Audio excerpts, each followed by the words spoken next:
Welcome back, guys, to the Bear and Scully podcast with me, Sean Scullion, aka Scully, Owen Mallon, aka the Bear, Aidan the face for radio behind the scenes, and Mairtin Mac Gabhann. Thanks very much, folks. Very welcome. We keep getting used Belfast man up here. Our sat nav doesn't work. But Mairtin, thank you very much for coming on.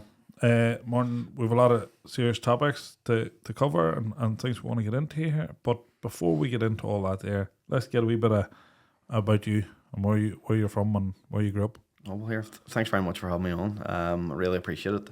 I was born in the Murph, Ballymurphy in West Belfast in 1990, and I've great memories of growing up in Ballymurphy. It was, it was looking back now, and do you know what? Actually, it was when Dahi was in hospital.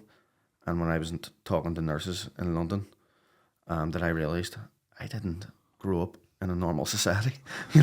When you're saying about armoured police jeeps going through the streets and, throwing stones here, throwing stones there, and these nurses are looking at you going, "Where did you grow up? In Ireland, or did you grow up in Afghanistan or whatever, So it was then I realised, oh jeepers, here our society was a bit different. But I have nothing but great memories from growing up in Ballymurphy, and I'm glad to say I still live there now. And it's growing up there really that was where we really learned not to take no for an answer, and always kind of fighting for things, and just that's really where I learned really, that I'm not taking that for an answer, and I want better. But yeah, so I can always remember just that my fondest memories of growing up in the Murph are just kind of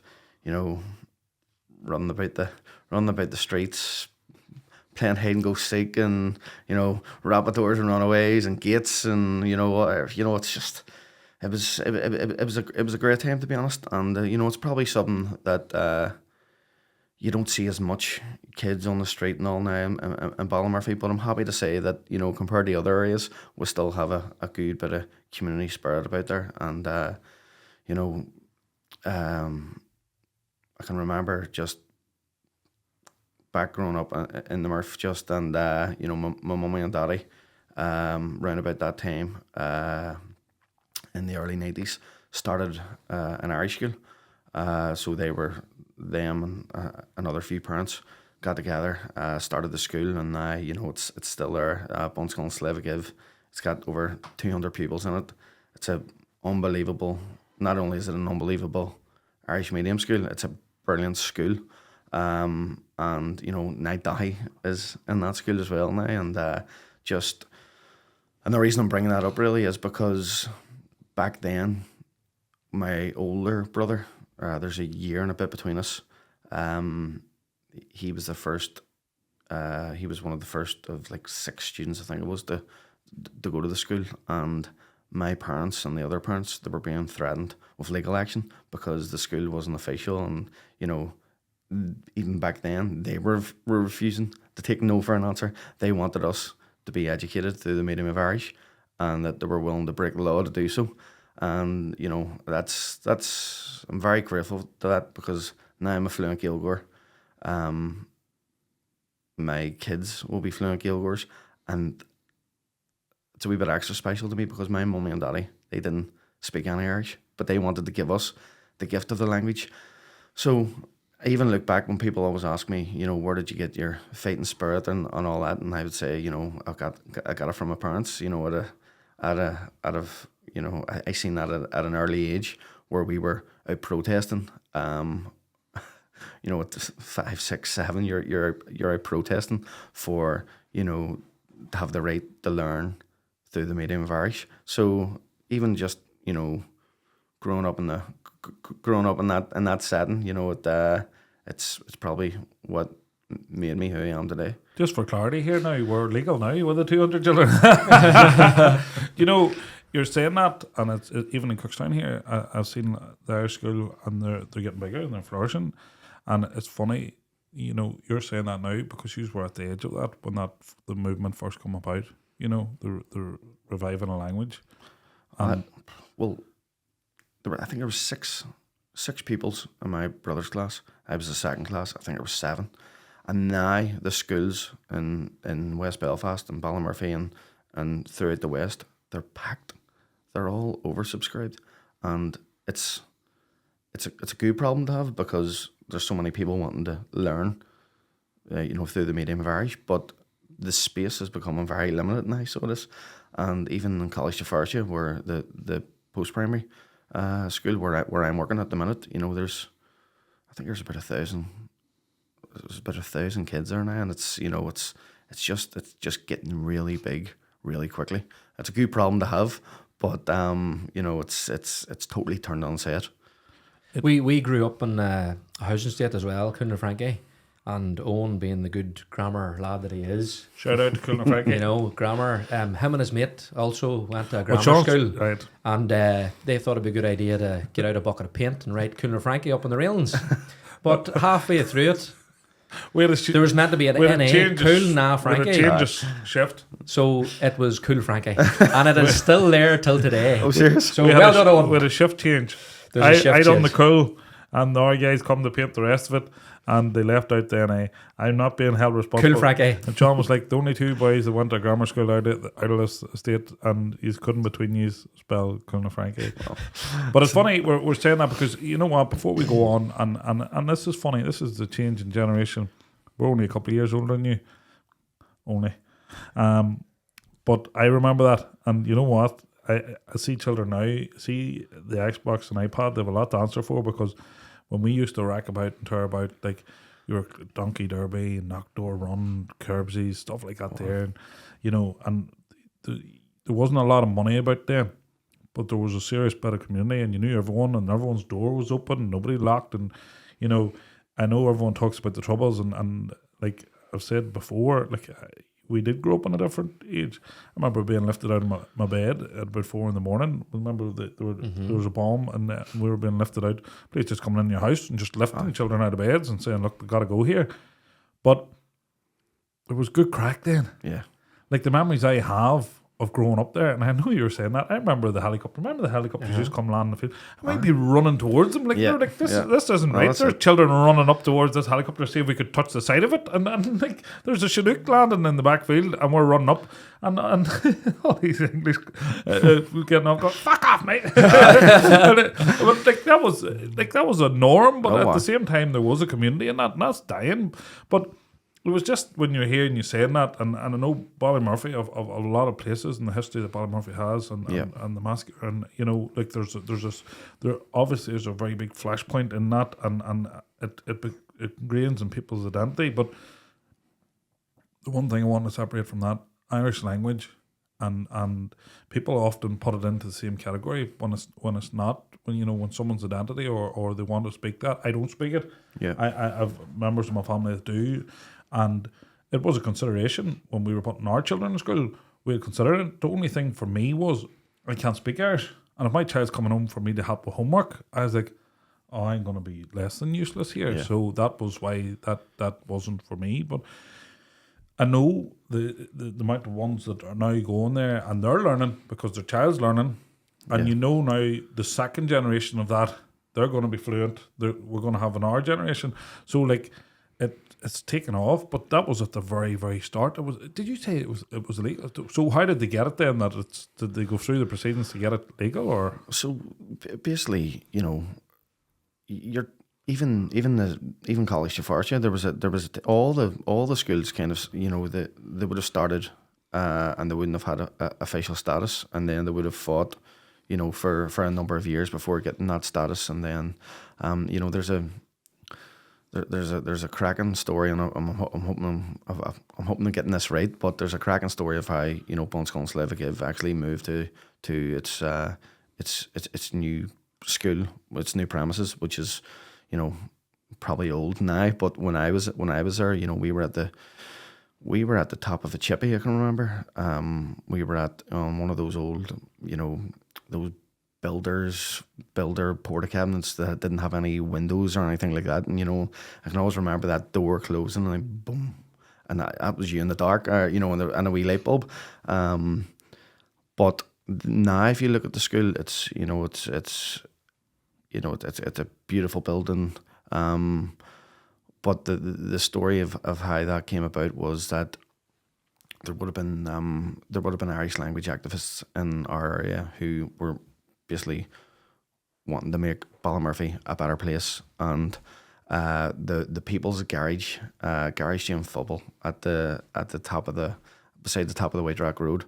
I can remember, Sean McGill and Seamus McShine and Sean McShine and that crowd, who would all be heroes to myself. Sean McGill, actually, he was put out of Garage Gym Football or that area by the British Army, and the story goes that he couldn't have done anything about that, but what he could do is that he could have charged them rent. And he was put out for a number of years, and when he was able to charge them rent, he got a substantial amount of money, and he put it back into the community. And apparently that is where Buns Gone Slavigiv, the new their new building and all that. Now, if I've got a wee bit wrong, the irony a of couple that of the is facts not are wrong, lost. but that is basically how the story goes. That Sean McGill, he was able to charge them rent, and the irony of that's not lost to some of our listeners. Maybe that'd be across the water over in America. It's ironic that the British Army would have led to being paying for an Irish speaking school for the clash, but that's and so obviously you had a great time there, and then absolutely loved it, and I'm so proud that I'm actually a governor in the school now, and I'm just seeing my own son in the school now. It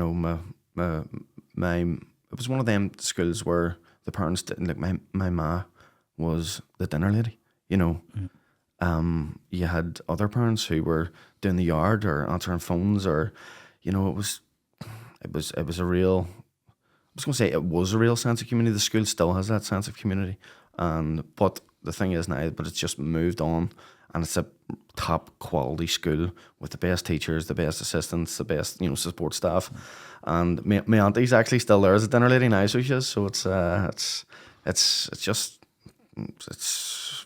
having your parents and your grandparents and all on the governors, I would 100% push the envelope on how I behaved in that school. I'd be like, well, if this goes to a meeting, I might get away with it. But so then obviously you're still in that area. You went on to secondary school. You're a teacher now. I'm a teacher with very little interest in teaching anymore, and the reason being is because of Dahi and the campaign, and and everything I've done. My passion is kind of in that area, whereas I'm teaching now. I'm subbing. And what that means is it gives me the flexibility to, help out the school when I can, which is most days. But it means that if Dahi has an appointment, if we need to go to Newcastle as his transplant centre, if he's not feeling well, or, that I can just make myself not available. Don't have to ask anybody for days off or anything like that. And I'm very lucky that College of Forestry, the school, they're very aware of, my situation. Dahi's situation, even going through the school gates, it says, Cogarges Clan Vaughan on Dahi's law. Congratulations to the McGann family. So they're very supportive, and the need for substitute teachers as well is there's a massive need for them. Yeah. But it just means that I have that flexibility. Whereas if anything happens with Dahi, then I can take the time off. Now, the downside of that is if you don't work, you don't get paid. Yeah. But it gives me that flexibility that I need in my life right now. Well, there is a lot of logical things when your child's ill, but before we go into that, and we've alluded to Dahi's law and Dahi's your wee man, well, before that all came about, is Dahi your firstborn? Yes, he is indeed. Huh? So what age is Dahi now? Dahi is 7. He'll be 8 in October, which is insane. And So just back, obviously you met your partner, and then when Dahi first came, your journey on. Well, I met me and Seth. We met in Loughnure at the Giltacht. I was teaching, and she was an assistant, and we were just. Played that in, didn't you? Well, do you know what? Like it's you go to the Gaeltacht, I'm sure anybody who's been to the Gaeltacht will have a story about having a wee Gaeltacht romance or whatever. But the thing is, it usually ends after the Gaeltacht. And here's us, nearly 10 years down the line, and we're four kids in and engaged, So, but I can remember, when we met, we were on the Course A, which is the first course, which all the first, second years go to, and I was just in my first year of teaching, and it was a 2-week course, and we were getting on, really well, and we were mates, but I have to say the first day I met her, she thought it was a dick. There you go. Sorry, am I allowed to? No, okay. So, and the reason being is, her name's Persephone, and so she had a hoodie on and it said Seth, and there's me just being the big geek and trying to be like, there's no T, you forgot your T in your name, Steph, and she wasn't. My name's Seth, and she hates people calling, even to this day, she hates people calling her Steph. And the first conversation I did, I was always trying to be the funny guy and, the joker and the good crack. And she hated me for about, well, I'm going to say a day or two, but she probably hated me for a couple of days anyway. But, we were getting on really well. And I can actually remember one of the other teachers on the course. So the teachers would have had we would have had our own house, and so the assistants would have stayed in a house with the pupils, and I can remember there was the other teacher. He was an older fella. He'll hate me saying that actually, but he was older than I was. But we always called Patter the philosophical one. If you wanted a good yarn with a hangover, he was your man. So was having a cup of tea, and I can remember him saying, "What about Persephone?"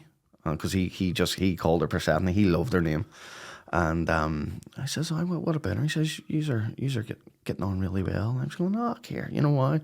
We're we're getting on really well. Oh yeah. He says, "Well, would you not ask her out or whatever?" And I was going, "Oh sure, we're at the Gaeltacht. We're just having a wee bit of fun there. We just thing." 2 weeks later, we after the course ended, so she stayed on and did the second course, and I wasn't allowed to do the second course because I had just qualified, and so I went down on a wee visit, and got the bus down, big romantic that I am, and we were out, and sparks flew, whatever you want to say or whatever you want to call it, and there you go. But that's how we met, and we just we were just kind of, I don't know if you would even call it dating or whatever, but we just stayed in contact, and I think she actually says that I think she had said to one of our other friends on the course that sure, after the summer I'm never going to see him again anyway. And there you go. That was it. Famous last words. It's funny you saying that name Persephone, because I have a wee niece out in America, and it was the first time I ever heard the name Persephone. No way. It's actually my cousin Kiarla. And we shouted to her in America, but she named her wee girl. I never heard that name before. Serious? Yeah. No way. And just you said that name, Isaac. That's the second time really I've heard we've that. never heard anybody else named Persephone. Yeah. There you go. I've never heard that myself. Where is Persephone from? It's Greek mythology. So her daddy was into Greek mythology. So but where's she actually from? She's from Crumlin. Greek mythology. What part of Belfast that? No, she grew up in Dunmurry and then Crumlin, like, so that's what. But funny story, the the first time that she actually came down to a family party, my family party, because it was the big thing that here, our Martin's going with somebody now, or he's and I had said her name, and they were like, they thought this Greek woman was going to walk in the door, and when she came in, she had a full Belfast accent. She says, "Here, this is Persephone. She gets saff. She's from Crumlin." Oh, hi. My dad's called Malaise. Right. So he is. So everybody be cracking up about my father's name, Malaise, but it's Saint Malaise, and then my other uncle, Modak. So them's two names in our family that people be like, who? Modak? Malaise? What's that? But there you go. That's all the names throughout for the day. Just one. That's enough.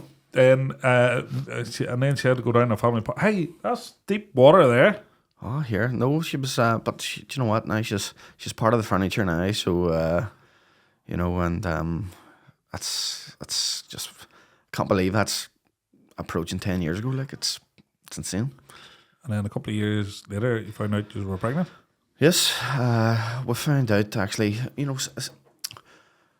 found out it wasn't too long after, we'd started properly going out. And found out that Saf was pregnant, and you know what? It was in Omeath when I found out that Saf was pregnant, and we were down sussing out my cousin's stag, and we were going to Carlingford, but a friend of ours had a place in Omeath, so we were staying there, and we were in the hotel bar in Omeath, and Saf rings me, tells me, shock of my life. And I can remember just the two lads I was with, my two besties, Sean and Declan. We were playing a game of pool, and I was just, didn't know what to do, thinking my whole world is crumbling around me, and I thought I was just going for a wee weekend in Carlingford. And I can remember Sean, he said something like, Martin, sure. Them pregnancy tests are, they're always wrong, and they're always this and they're always that. And he says, but as long as they're not them clear blue pregnancy tests, you'll be all right. I says, what pregnancy test was it? He says, that was clear blue one. And I says, you're fucked then. But there you go. From that, Sean sounds like he's dodged a lot of bullets. It says, from that, thinking the world, my world was crumbling around to, having our Dahi, the absolute love of my life, and my other children, of course. He's. It's just, it was some journey from then. I look back and think of, that was me when I was a boy, even though it was, 25, 26, I was I was a child, I was a boy, I've done some growing up since, but I had to, but with no choice, because we found out then at the 20-week scan. So we wanted to find out at the 20-week scan what we were having, a wee boy or a girl. We found out that our kid had a severe heart condition, and it's a boy as well. I can remember that Saf had noticed before. Saf had noticed she had noticed the radiographer's face, that it had dropped and all that, and I was just sitting there, like a big idiot, not even realizing. And I can remember it was a horrible day. We were actually at the Gaeltacht a year later at the same course, and we left on the Wednesday or Thursday. Saf's sister actually came. I didn't drive at the time. Came to Donegal to bring us to the 20-week scan, and we found out your son has a really serious heart condition here, but that's all I can tell you. There was no cardiologists around. We'll get you an appointment. We'll get you in 5 weeks. I was like, left just in total silence. We walked. I was living just around the corner from the hospital at the time, and both of us just walked in silence, just in pure shock. And just hours passed and total silence. And I can remember, just in true kind of West Belfast fashion as well. It's like, who do we know that knows somebody that can get us a quicker appointment or can read this form or tell us something? Because, you put it into Google and jeez, that was horrific. But the reality was actually horrific. So then when we started telling people that our unborn kid had this severe heart condition, everybody knows somebody with a heart condition, and they were saying, sure, my cousin or my niece or my, had a wee hole in the heart and they went to Dublin, and so it gives us a wee bit of hope. But then we actually got our appointment and we found out, no, this isn't the wee heart condition. This is a condition called hypoplastic left heart syndrome, which means that the left side of your heart doesn't develop, and that there was nowhere on the island of Ireland that did that operation at the time, so we would have to go to Birmingham, and our child would have to have surgery within the first couple of days. We're like, what? This is, what about, what about going to Dublin to get the wee hole fixed? And they were like, this is a lot more serious than that. It's one of the more severe congenital heart defects, and it's one of the rare ones, and there's no cure for it. Right. So after that, what happens after that then is that you're brought into the hospital every week basically for another scan, another checkup, another conversation. That's terrifying. I'll have to say, our cardiologist at the time, he's still in Dahi's journey now, Professor Casey. He was brilliant. He was, he's if there's any other heart parents listening to this, they'll know, they'll have that drawn. The Professor Casey does every single appointment of the heart, and he goes through everything, and it was just he brought us through that journey as best as he could, but nothing really could have prepared us for what for what was ahead. So every week we're going to the hospital, and then it's kind of it's go time. Seth's ready. We're walking to the hospital. Still haven't got my license at this stage, and so we're walking to the hospital, and we get there, and just Seth's induced and all that, and then around 24 hours later, or when Dahi's coming into the world, it's I'm just I didn't know what to expect being with somebody in labour, but I just couldn't believe that this is what women go through. I was after Dahi was born, I just wanted to bow down to Seth and be like, that was just incredible what you have just done there. But I didn't realise that wasn't the norm either. We didn't get the, and I know since we've had other kids, that when your child's born, you get to be there with them for hours in that wee room, and you get your tea and toast, and you get looked after. I get looked after by the midwives. Seth get looked after by the midwives. But when Dahi was being born, he was born at 8 minutes to 9, and it was at the very end, the room just packed out.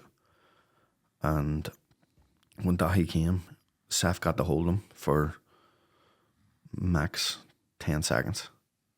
I got to take a photo of him, and that was him away. Didn't see him for till about 2 a.m. or whatever. And do you know what? This is I said about I had a lot of growing up to do. I can actually remember before Dahi was born. It was 10. He came at 8 minutes to 9. I was actually thinking, I'm going to get out for a pint here. The wet the baby said. That's how stupid I was back then. And an important part of the story is they had a wee tiny blue hat to put on Dahi. And that's because the heart baby is going to be really small. So the Dahi came and he was big for a cardiac baby, and they couldn't, the wee hat didn't fit him, and so they put a wee pink hat on, and took the wee took the wee photo. That's all I had, and then he was gone. And Seth had got an epidural at the time, so she couldn't move, And I went down to intensive care, and neonatal intensive care, and went in and just looked at this perfect wee child. He looked a good colour. He wasn't blue. He wasn't, there wasn't a mark on him. He had a few wee wires, just for monitoring and all that. And, I can even remember then when Seth, went down, and then a few days later everything changed, that there wasn't one mark on him. He was just, and he still is, of course, beautiful, but we went to London. So it said we were supposed to go to Birmingham, which was the plan the whole way through the pregnancy. But the norovirus was on the ward in Birmingham. So last minute, it could change to London. And, some things happen, some weird things happen on these journeys where, stars align and all that. And, I'm sure he would have got the best treatment in Birmingham. But, I just wonder if things would have been there. It's just, so we went to London anyway. And sat 2 days. We got a wee private plane to London, through Woodgate. And I can remember landing in London. I still haven't held Dahi at this point. And, Seth's still recovering from giving birth 2 days before, so she can barely walk. And landed in London, and, get blue lighted straight, flying through the London streets. It was like a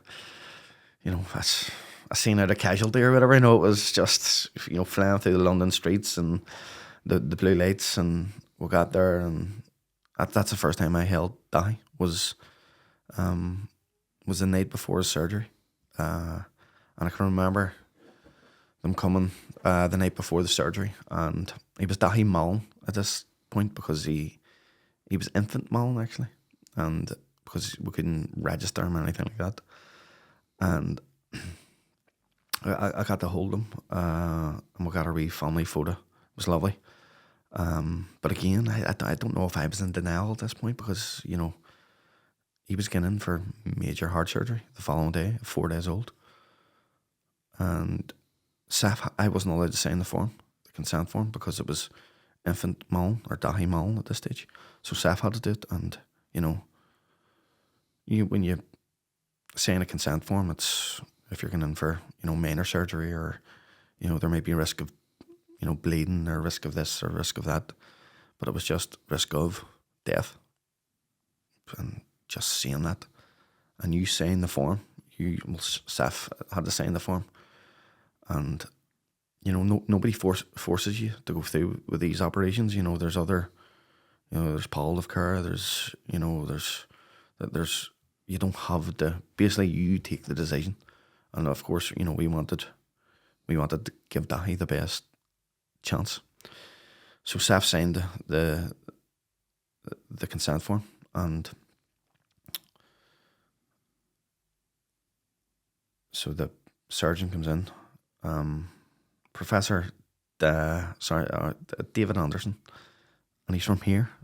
He's from a farm here somewhere, and he comes in, and surgeons they're not like the consultants or the nurses who are very personable and all that, and because they're with you 12 hours a day.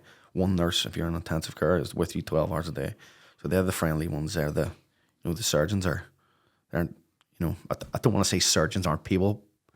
They're robotic. But they're just looking at Dahi as a, and Professor Anderson, he just kept, comparing Dahi to a car and the parts, and we're going to do this, and his heart's like a wee walnut, and I'm going to be operating on it for 8 hours, and you know, we'll hopefully get him back to you and this, that, and the other. But it's very, you know, strictly business, you know. And that's, you know, by the way, he was lovely as well. But that's just the way, very mechanical, very, you know, this is it, the plumbing, this is how the plumbing works, and this is why it's not working with Dahi, and we're going to get the plumbing as best as we can. And so we'll give Dahi a wee kiss, and there he is. He's gone for about 8 hours. So all I can think of is operating on a walnut. You know, that's crazy. And for all that time, and then when he comes back to us, he's just a different human. You know, his chest is open. At that stage, actually, he was still quite small. The operation had gone well, and we were staying in the Premier Inn, just across the road. So Evelina Hospital, where the operation happened, it's at the back of St Thomas's, just facing Westminster. And you know, you can't stay in the hospital, so it's actually a good thing that you can actually go and, you know, back to your hotel, get a bit of rest. We went for a wee meal. Actually, did a wee sláinte, did a wee clink for a pint. You know, amazing. Can't believe it's gone well. And the next day, then everything changed. A phone call like 6:30 in the morning. You just need to get over here now. Things aren't how they previously were. Shit. So we run over, and you know that Dahi is navy, and you know, borderline black. You know, his saturations were dipping, and they were saying, you know, we need to do emergency. We need to do an emergency procedure. Bring him to the cath lab, and connect him to a machine called ECMO. And what this does is basically, you know, it's basically a life support machine, but it was a very high risk machine. And, you know, I can remember at that time thinking, you know, all I was thinking about was, I want to know what the statistics are here. And, you know, he's away. He's away in surgery. And when I say he's getting on this machine called ECMO, it's not just, you know, a machine that you plug in. It has, you know, it has these two big massive pipes, you know, coming out of his chest. When he comes back, he's away for another couple of hours. It's major surgery. And that's when we got brought into that wee room in the hospital. That's, you know, it's a lovely wee room. It smells fresh. It's clean. You know, it's because it's where you get brought to get told bad news. You know, it's that wee lovely room of horrors, you know. And Dr. John Lilly, who's a hero of ours, you know, he was there. He was giving us the news with tears in his eyes. And I'd said, you know, well, John, what does this mean? What's the statistics? And he says, Mairtin, I'm not giving you statistics.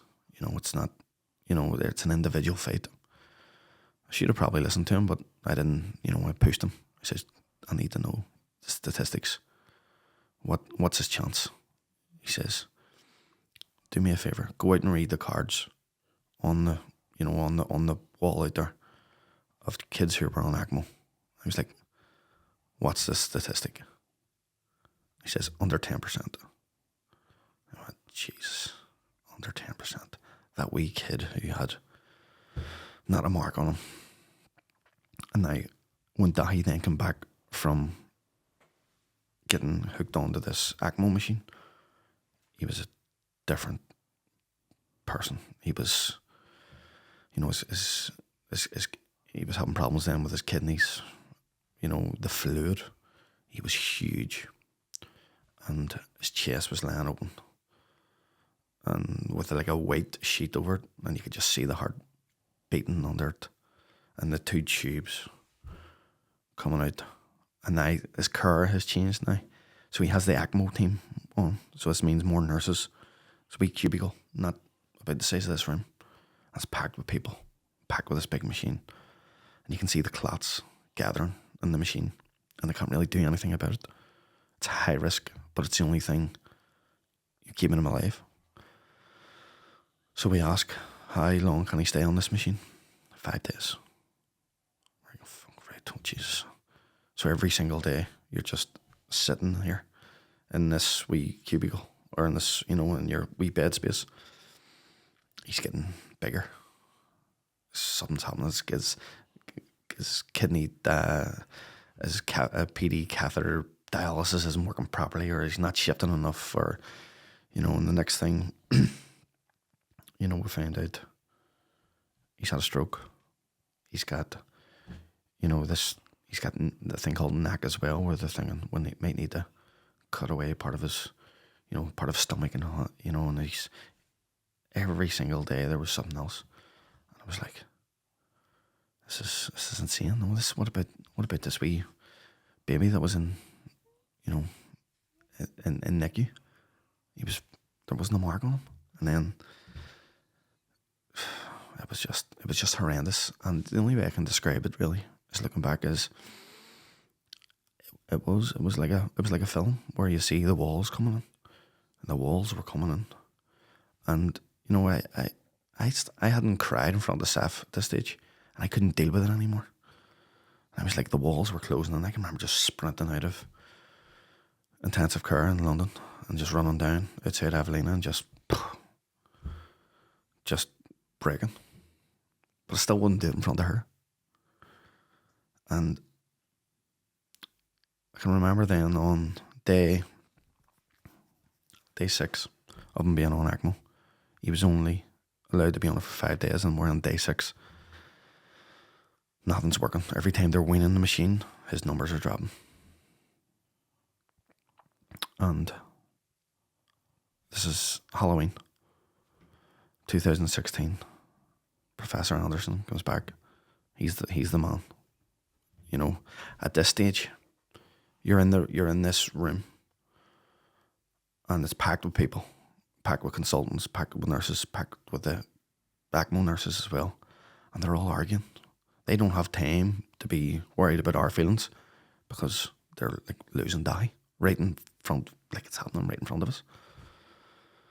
And you know, they're arguing the best thing to do this, and this is the way I remember it anyway, is when Professor Anderson walked in, then like everyone, you know, there was a silence. And what I'm saying about, you know, you, the parent, filling in signing the consent form, it's the same thing here. They're giving you the details, and they're telling you,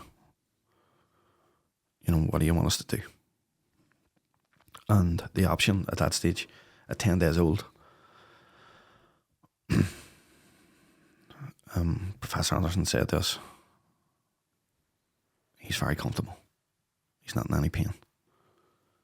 He's, you know, if we want to stop treatment now, we can do that. Or there's another operation we can do, and we can upsize the shunt, but it won't work. It just won't work. It would, and you know, so our Dahi has had all these operations. We haven't seen his eyes open since the operation. And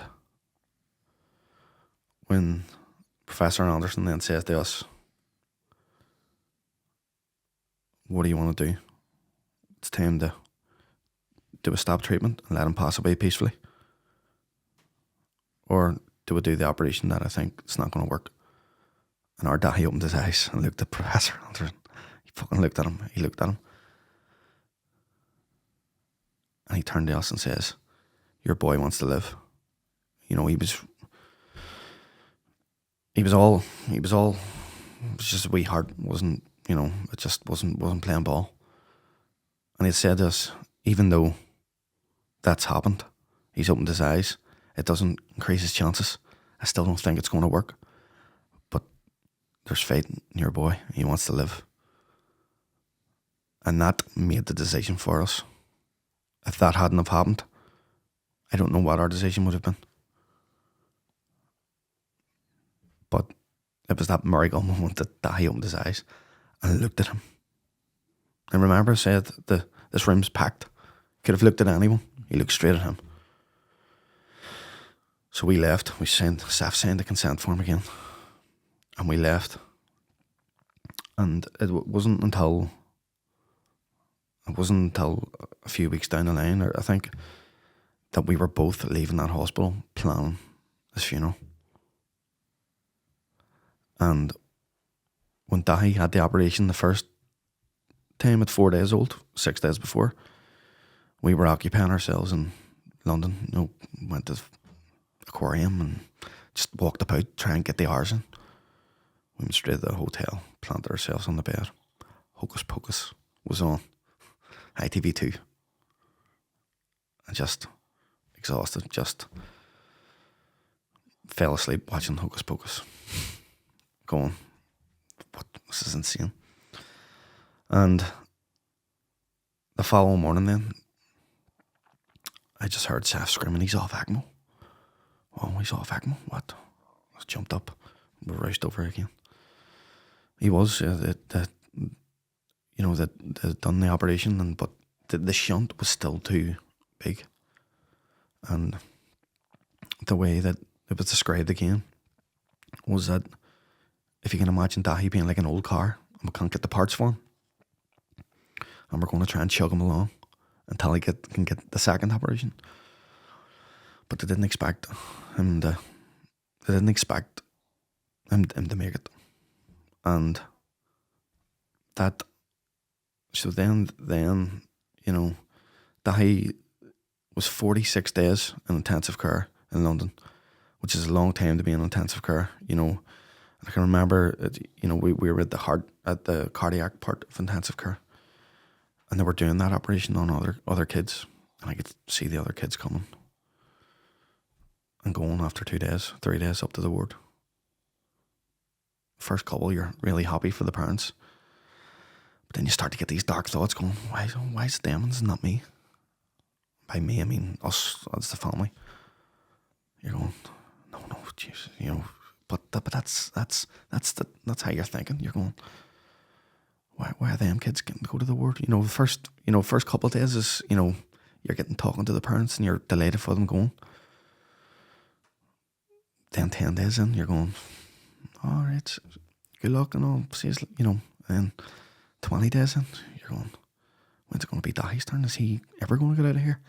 But at this stage, it was still, you know, he was nowhere near leaving intensive care because it was so touch and go. And it was during those days that, you know, he did have the stroke and all that, and his left side didn't, you know, his whole left side wasn't moving at all. He's a lefty now, so he is. But it was just, they were just horrible days, and, you know, we were in London, just me and Seth, and our parents were here, and our friends were here, and we just had each other basically, and it was horrendous until one day we went over and there was no news. But every single day there was something negative until there was nothing. Now, no news is no news. It's not good news. But we kind of took it as something positive because there was nothing negative. And then there was a few days of that maybe. And then there was always getting a wee bit stronger. Then there was, we're going to try and close his chest. So our Dahi's chest was open for 18 days. Now, at that stage we were told after 3 days, that's long. 3 days is long. And then you're open to infections and all that. 18 days he was there with his chest open. And they finally got it closed. And then wee things just, you know, we got a wee bit stronger. He got a wee bit, started opening his eyes a wee bit more. And then the next thing we got moved to a side room in intensive care. And then I can remember John Lilly coming in and saying, he's looking up to the ward. And then about an hour later he came in and says, you can go home to Belfast tomorrow. Like, what? This is insane. Now, he was strong enough to leave, to go back to Belfast, but there was he still needed to chug along until he came back to London at 4 months old to get the second stage operation. And when we said bye to London, they didn't ever expect to see him again, I don't think. Because when he did, we come back to Clark Clinic, and they were looking after him here for a few months. And then I got to that stage where it was time to go back to London. So he had chugged along that, to the stage where he could get the second stage operation. So we flew back to London. And I can remember at that stage saying to one of the nurses, who were delighted to see us, if you think we were walking through London, the biggest cities in the world, and I can remember meeting Dr. John Lilly on the street in London, and them like shouting after us to say, "Is Dahi here?" Like, I think they had heard that he didn't make it, or they weren't expecting him to make it. And he couldn't believe that, he was back and he was getting the second stage. And then the next thing, we were on the corridor in London, and his other consultant, Andrew Neyman, was running down the corridor shouting, "The Mullins, the Mullins," because it still hadn't changed his name to McGann. He is here.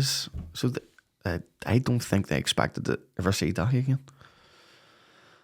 And I can remember asking one of the nurses, I said, I've been reading about stories about kids with hypoplastic left heart syndrome who may have had a stroke, who may have had this, chest may have been open, but and have made it, but I can't see anybody who's had all of those and made it. And she says, it's because they don't make it. It's a miracle. And there was a suggestion that him being that wee bit bigger as a heart baby may have been enough to get him over the line. But David Anderson, the surgeon, he was walking in,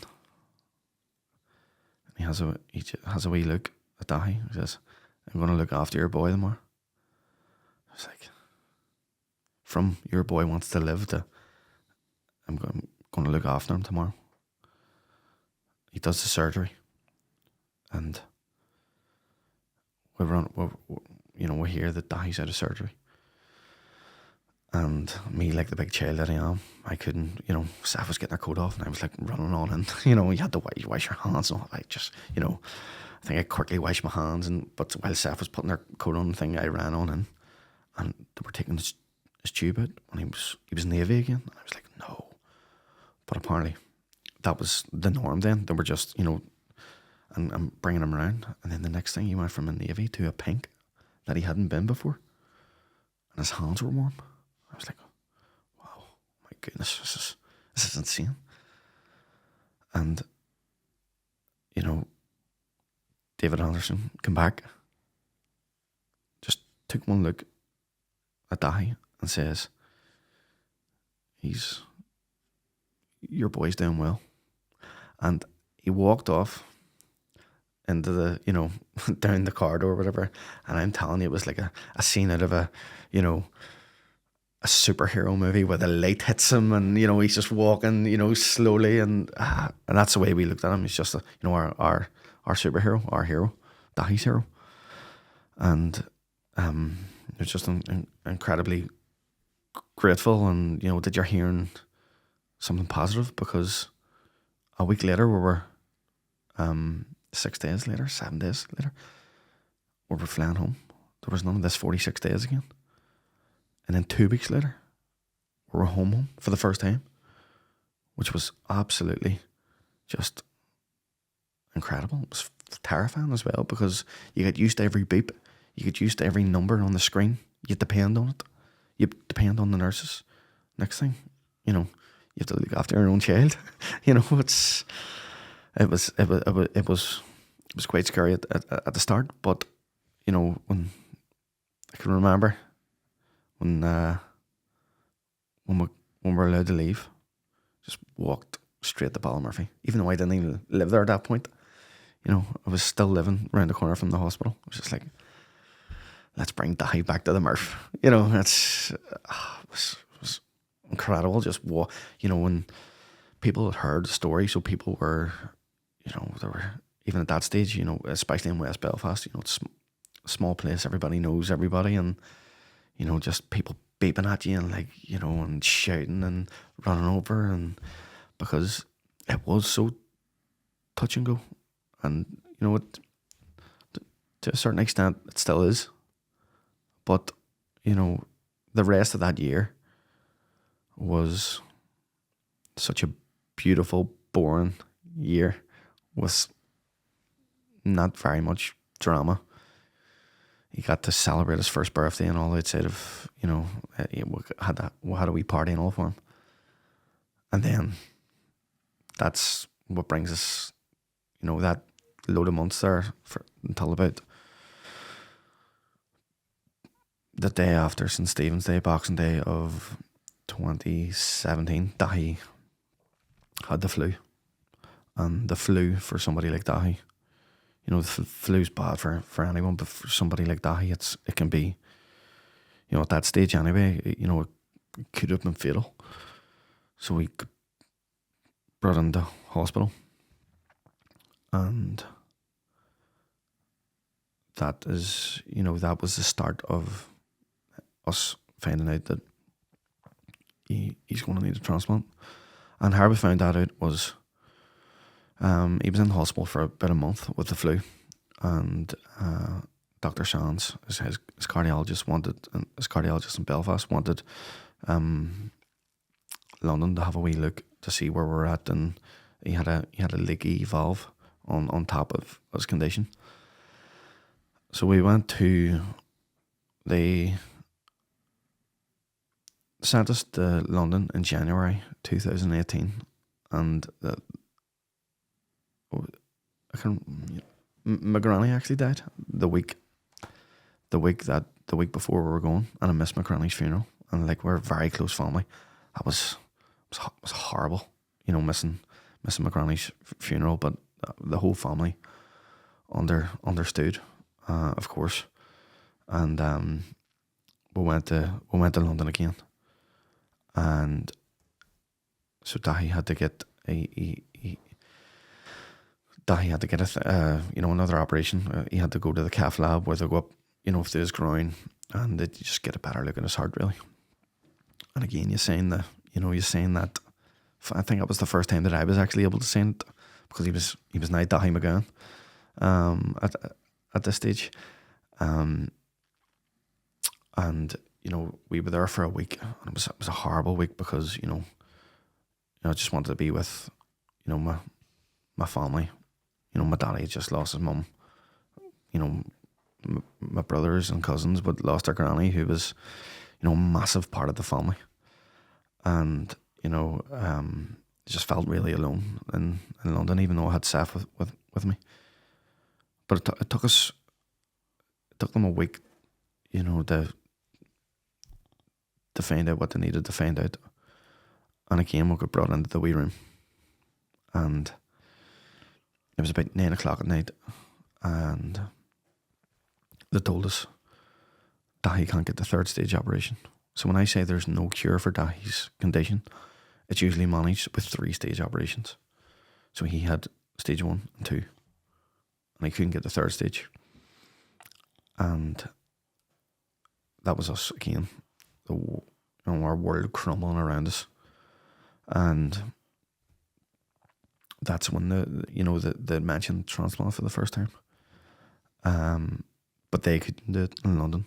So they said that they were going to ship us up north to the Freeman Hospital in Newcastle, because they will take more risks than that they were prepared to do, and that they also do pediatric heart transplants. Now, the thing is, when you find out that we found out that in January of 2018 that Dahi needed a heart transplant, doesn't mean that he's accepted onto the list. He wasn't accepted onto the list until June the 1st of 2018. So, a load of months there of thinking, is there going to be an option? Because that was the last chance. That was the, transplants, organ donation. It's when all other options have been exhausted. So we had all that time from January to June, not knowing what was going to happen with Dahi. And, he was still a wee baby at this stage, we were just still getting to know him and getting to love him more every day. And on the 1st of June, that's when we got the call to say that they agreed with London that they couldn't do the operation because of the leaky valve. However, with all the other assessments that they did, that they could put him on the list.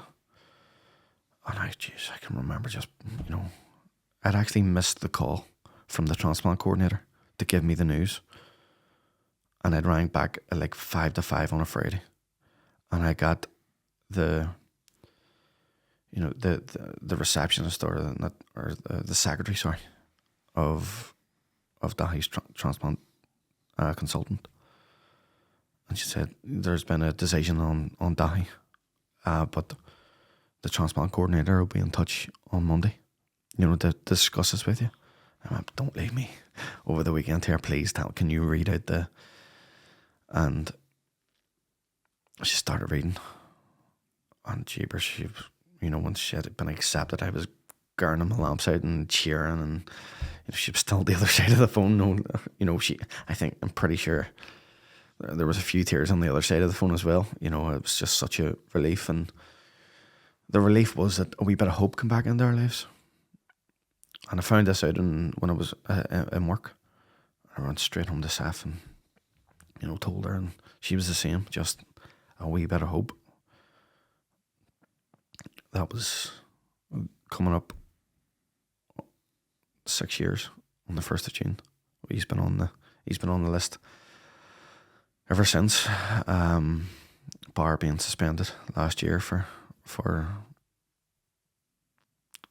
other complications, which was also devastating. But that's when we, in between January and June, I was just like a man possessed of facts, figures, organ donation. Sitting up all hours of the night, scrolling, reading NHS reports and reading why people don't donate and why people say no and the rates. And at that stage there was 42% of the population in the north were registered organ donors. And I thought well, that's crazy. Apparently the number was okay, but to me, I was thinking, my kid needs the gift of a transplant. And if you're a registered organ donor, you're in the minority in society. That's not good enough. We need to do something. And at that stage, I was working with an Irish language organisation called Glornamona, and was involved in Ansram Jarrag, which is the movement for an Irish Language Act. And I was involved in another, a few wee campaigns here and there, and I was learning, I was like translating press releases and helping out any wee bits I could, and here, there, and the others, going to meetings and sitting in on meetings with politicians and being kind of a worker in the background of those campaigns. But I was learning, and it was at that point I says, I want to do a campaign for organ donation. And Saf thought I was insane at that time. She was like, yeah, and she was probably right. She was like, Martin, like, we don't even know if Dahi's going to be accepted on the list. Let's just process. But that was my way of dealing with it. I was like, and the way, looking back, I think I know why I was like that is because, when you're a daddy, you want to protect your your kids. It's, you know, and the way I can't protect our Dahi from his condition, and it kills me. It really, really kills me that I can't protect my son. I can't keep him safe from his condition, and that I can't, you know, the only way that I can help him in my eyes is shouting from the rooftops about organ donation, that one day somebody, you know, somewhere will listen, or that we can change the norms in society where organ donation just becomes, you know, it's become so much of a norm in society where it's not a massive deal to say yes to donating a loved one's organs if and when that time comes, that we can change the culture here of through awareness.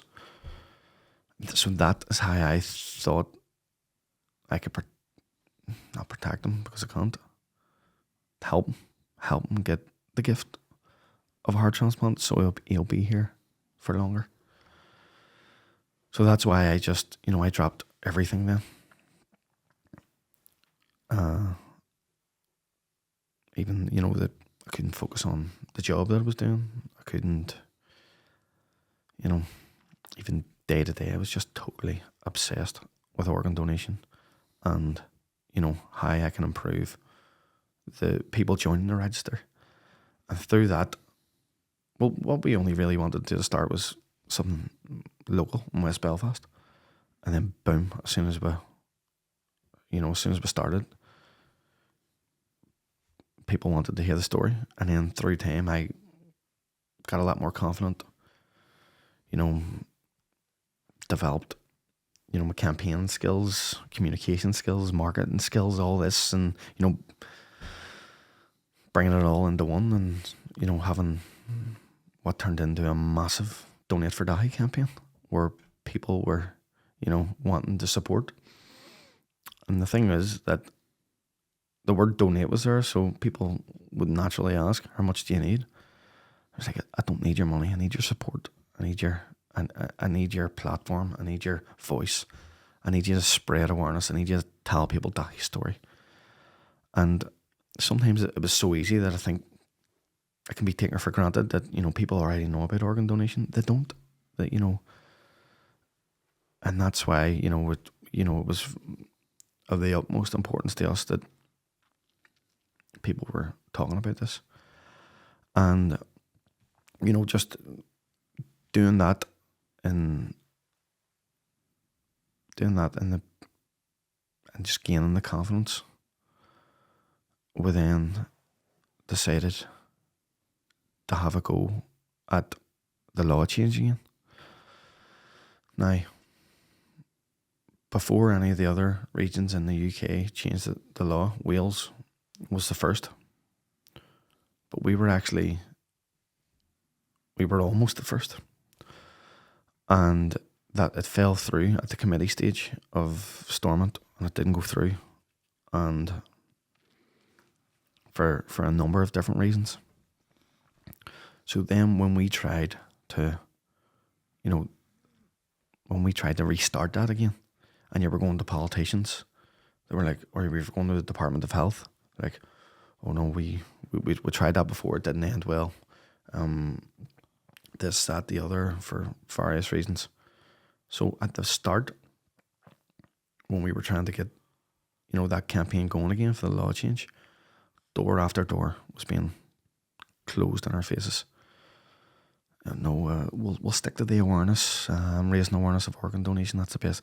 But the law change, you know, it was tried and it didn't end very well. I was like, well, no, that's not good enough. So the way I looking back at it is, each door that was closed in our face, we ended up beating them doors down. And, you know, now we're nearly a year in to having Dahi's law in place.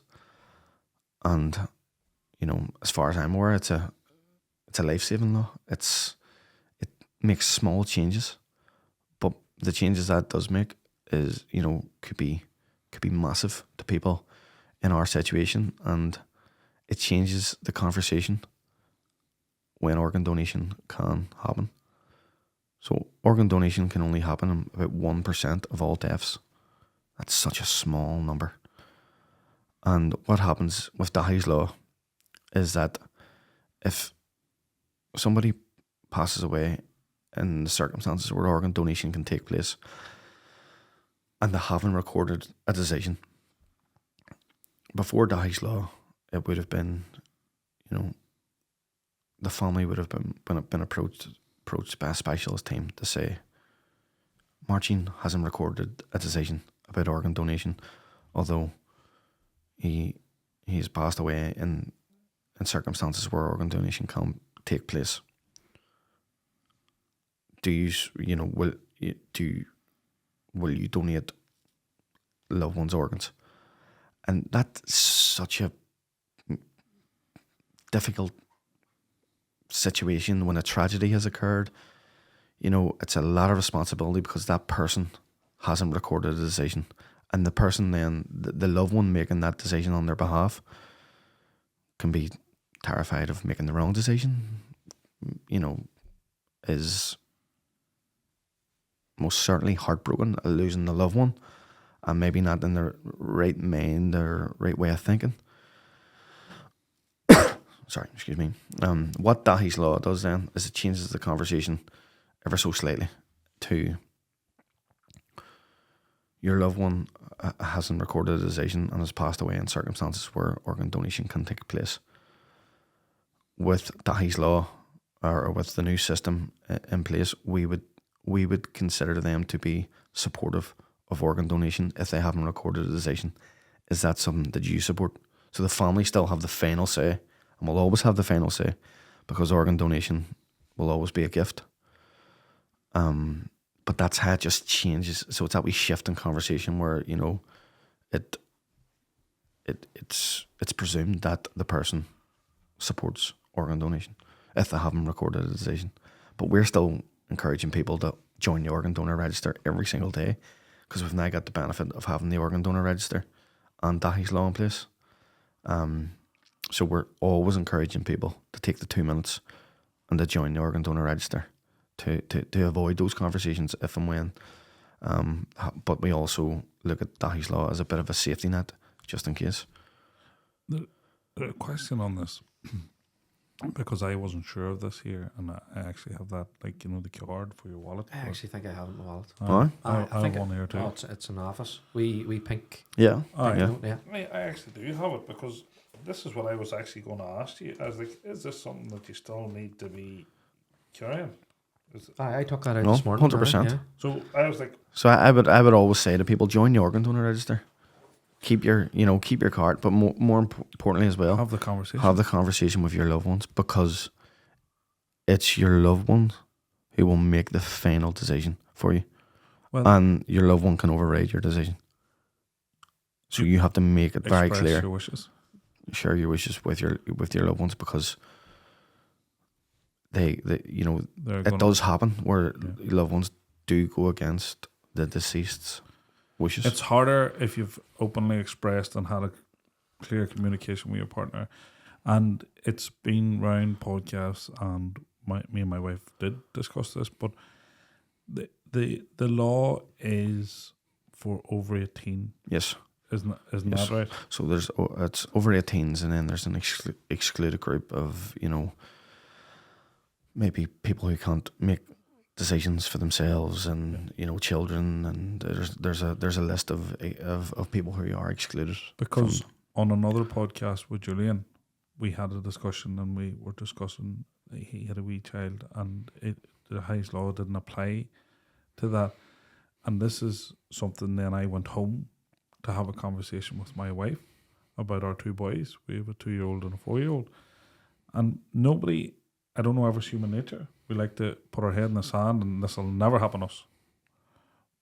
But what if, and let's just have this conversation right now where we're sitting here and have that conversation. It was a hard conversation. It's not neat. It wasn't sure easy. It was, yeah. And we went home and had a conversation, and I was surprised with her response, and she was like, yeah, because God forbid we ever need that gift. And I was surprised because on the outside of the conversation, I was like, something happened to one of my beautiful children. Could I have their organs donated? Could I have them go in surgery? And I wasn't sure. I had that conversation with you too.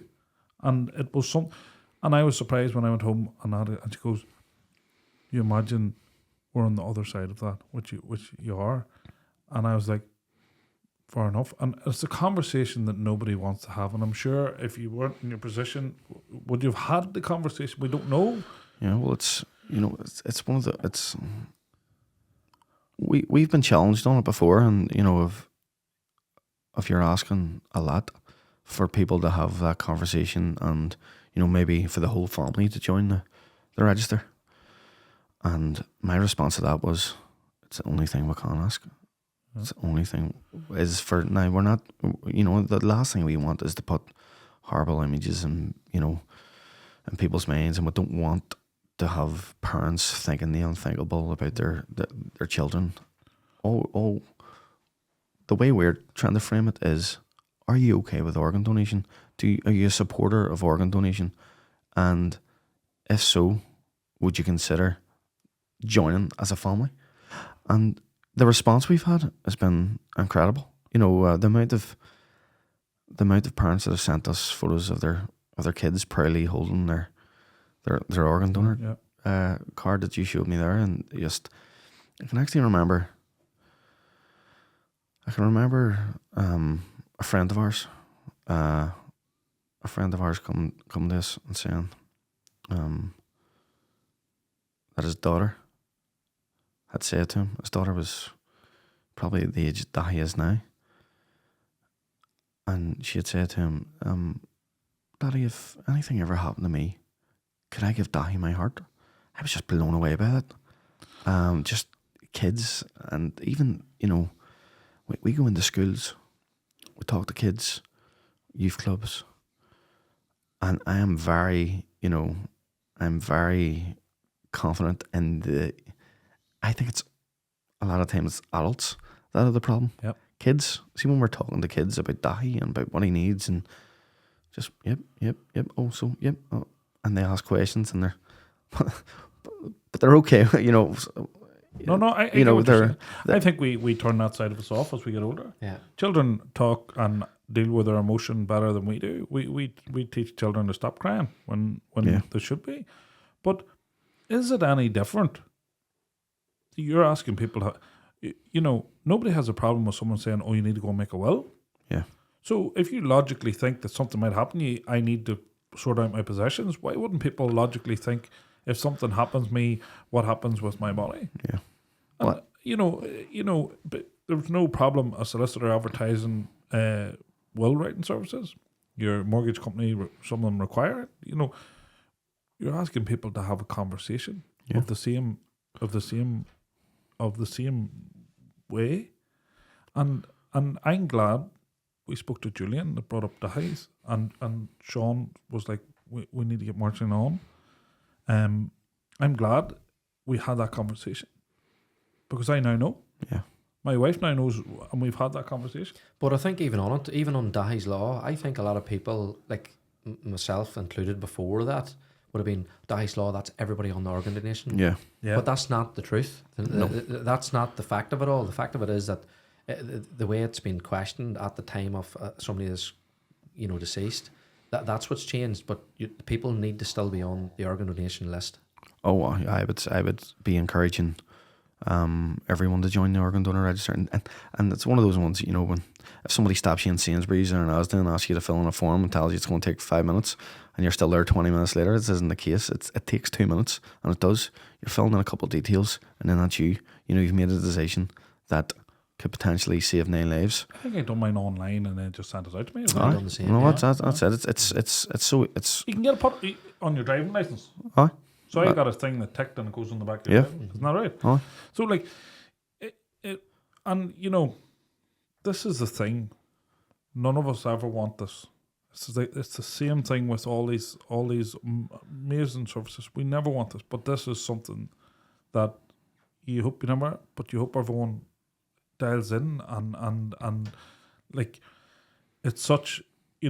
you're wishing for a transplant, but you're not wishing for the circumstances that led to it, and that's natural. Yeah, and it's a hard thing to openly say. You're saying, I hope my son gets a heart, but we know something led to him, and that. But this is the hard conversations, the topics that are every parent. But before we go more into the details of Dahi's law, because I was like Sean, I genuinely thought, oh well, that'll oh my God, there's going to be so many more hearts, there's going to be so many more.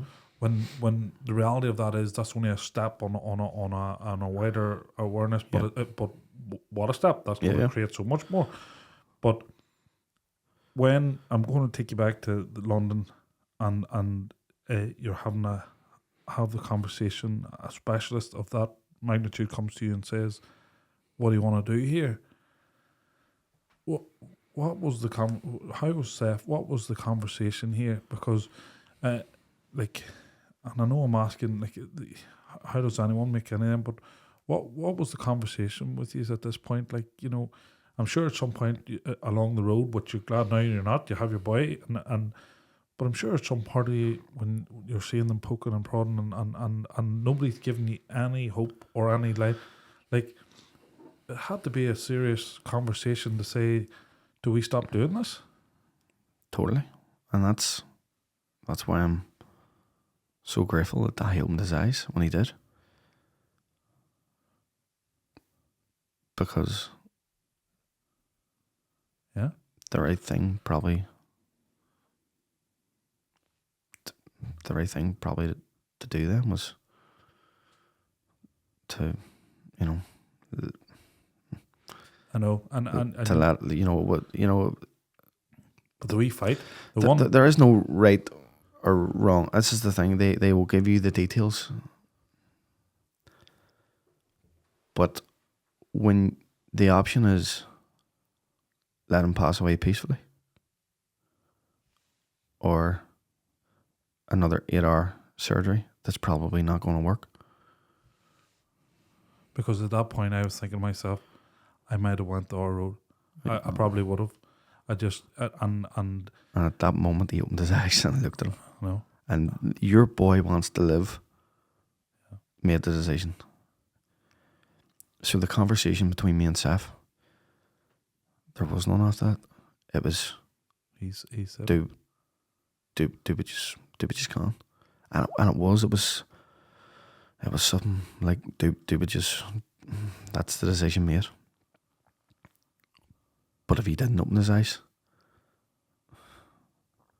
if that conversation hadn't have happened, no, and now with how he's become, it, you know, it almost brings a certain element of guilt for considering that. But we have to be where you have every specialist. You know, you've been down every avenue, and they're telling you that this isn't. That they basically didn't think he was coming back. No, and we didn't either. We even. Was there a point when the days kept rolling on, and he's a fighter? Like, my God, I've never heard anything like it. But was there a point in news you were like, he's fighting, he's going here? Was there, or was that when the bad news stopped? When it was just no news? It was when I got more hope. Was when we went back to London in February, and the surgeon poked his head and says, I'm going to look after, you know, the meeting before the meeting before the first surgery. You know, it was long. It was this, it was that, it was everything. This time it was,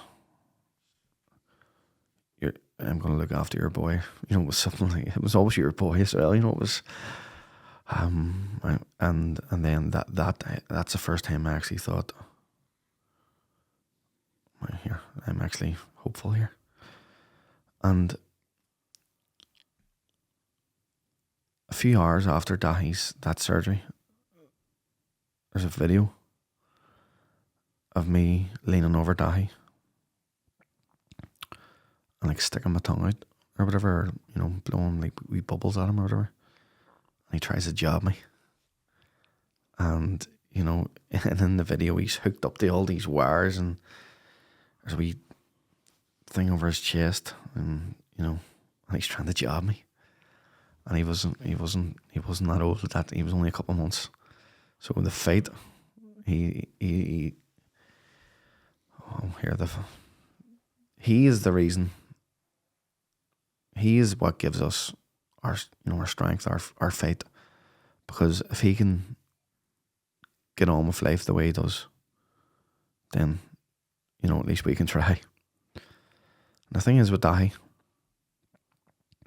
all Dahi wants to be is just a normal wee kid. He wants to run about with his mates at break time. He can't do that because he doesn't have the energy. He wants to play for the local GAA team. He wants to be a boxer. He wants to play ice hockey with the Belfast Giants. He just wants to be a normal kid.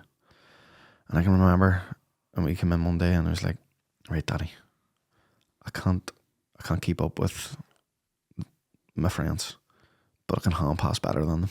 I was like, son, when you get your new heart, you'll hopefully be able to keep up with your friends.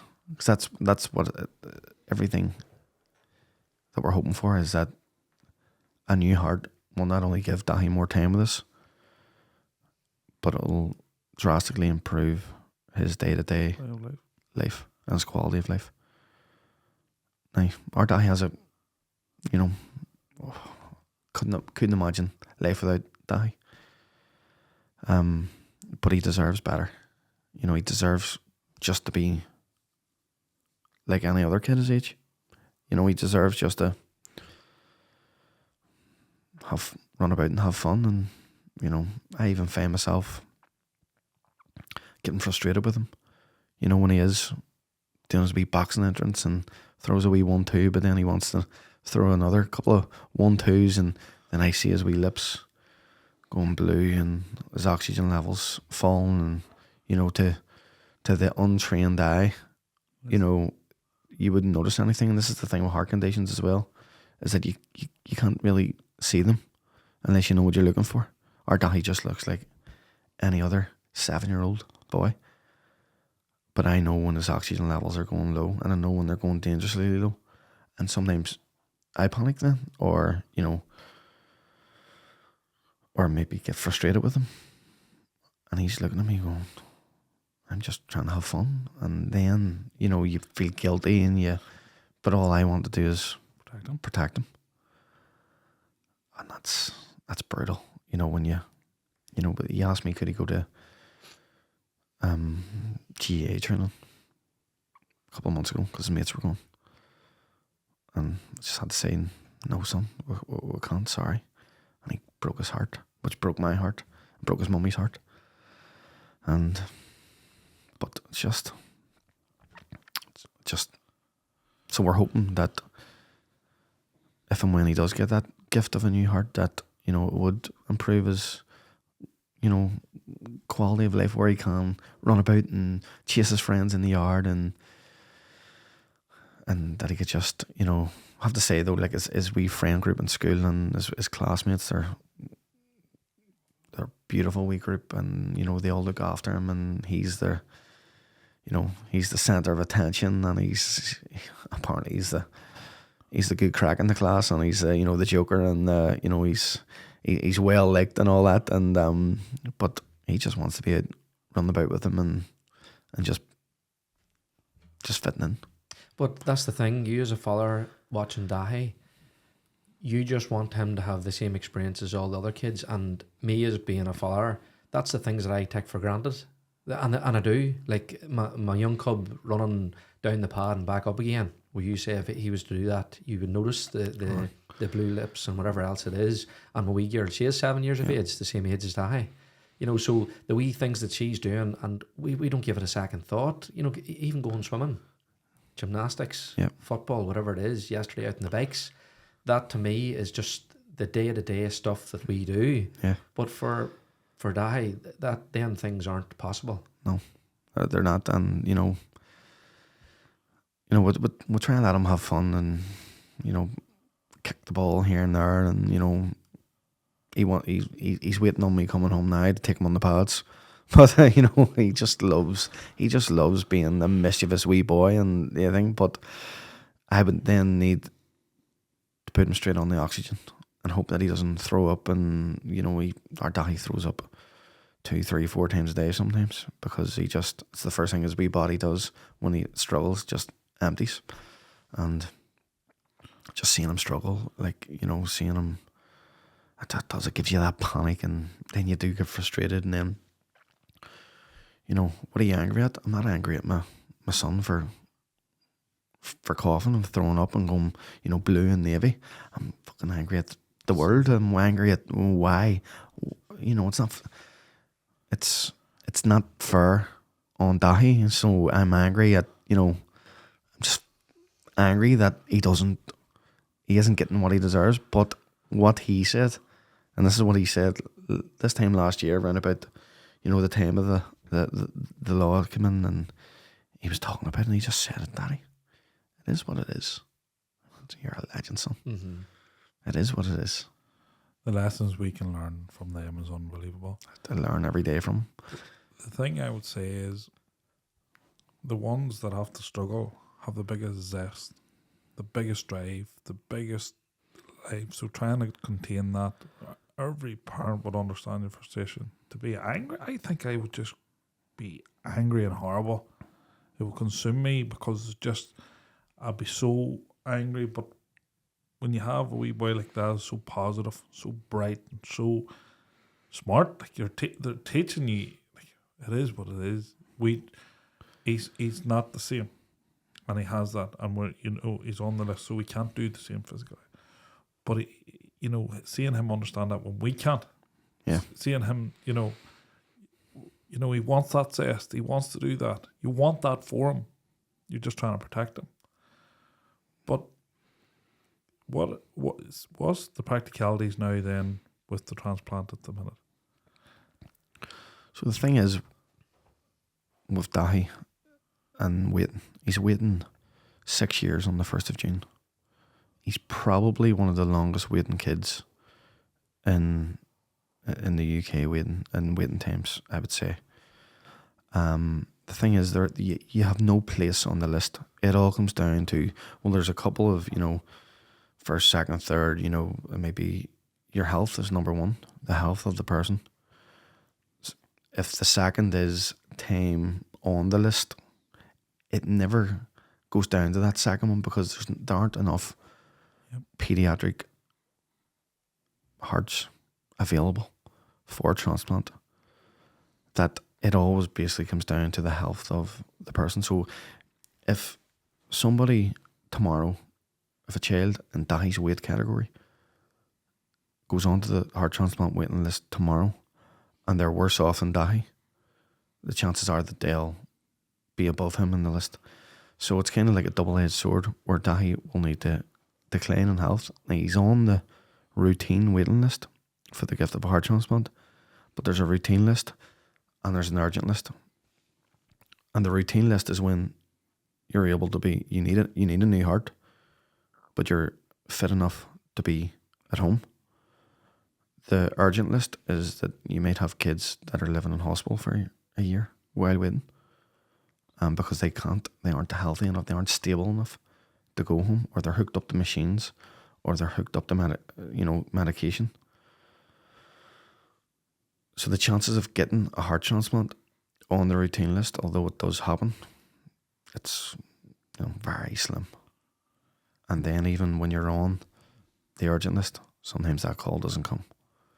And in our situation, there's, say, I think there's about 45 kids waiting in the whole of the UK and the whole of Ireland, because there's no paediatric heart transplants on the island, north or south. So you get to know the people around you who, families in our situations.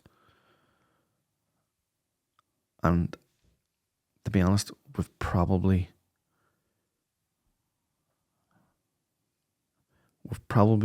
been to more funerals than we've been birthday parties.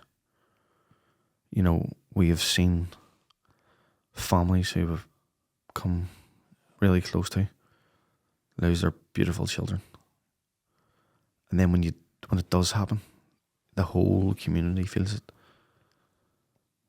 And, you know, because there was a group, you know, that we got to know really well. And out of that group,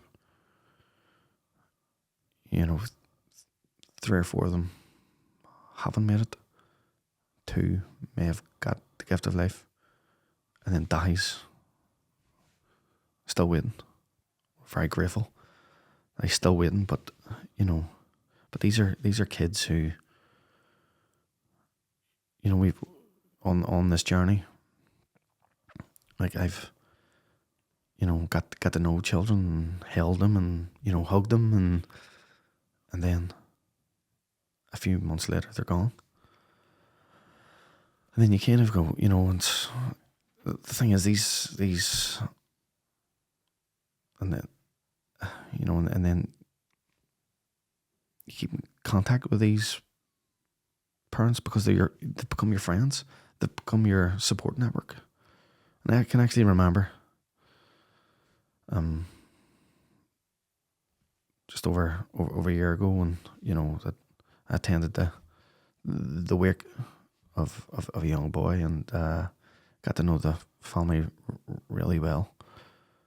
And that whole family, when we were there, were saying just all their energy, all their heartbreak was trying to be positive for me.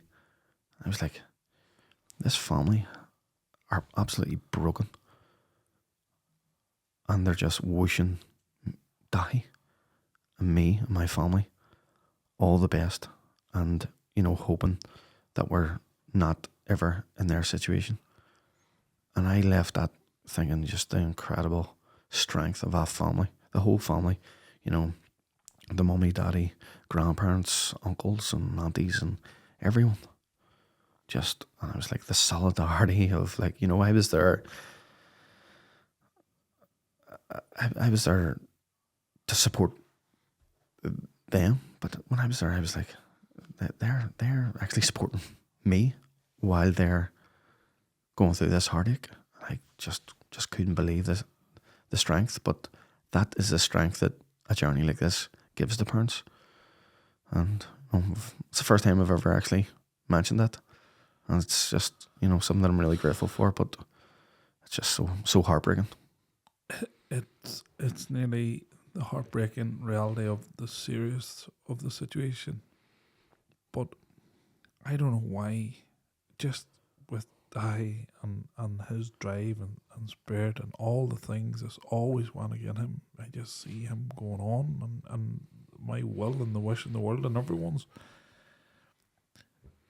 There is also a chance, if he gets a donation, that his body doesn't accept it. Mm-hmm. And like, you're obviously aware of these things, and I don't want to be. I'm just talking through so people know the full extent of the picture and the complication. It's such a, as you said, like when your boy's there, he's not on the urgent list. Like, is there a part of you you're like, you're home and you're with us now, and maybe if we just keep our head down and just keep going on, or as you say, it breaks your heart to see there, and you're like, you know what?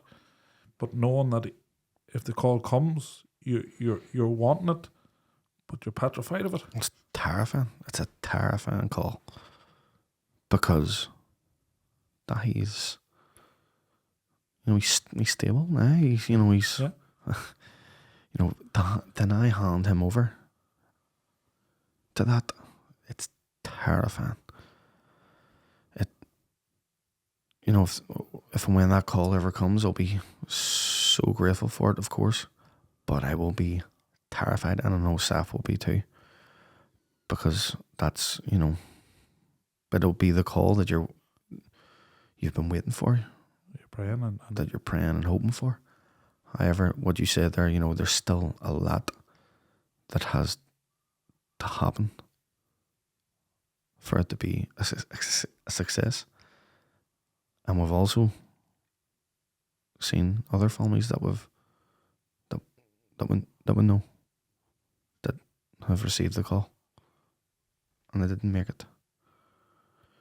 So we've seen that as well, and you know, it's just there's just so much that has to happen for a positive outcome. And even with Dahi being stable, this time last year we went to Newcastle for a routine assessment, and then found out that Dahi was suspended from the list. That was like, we were not expecting that at all.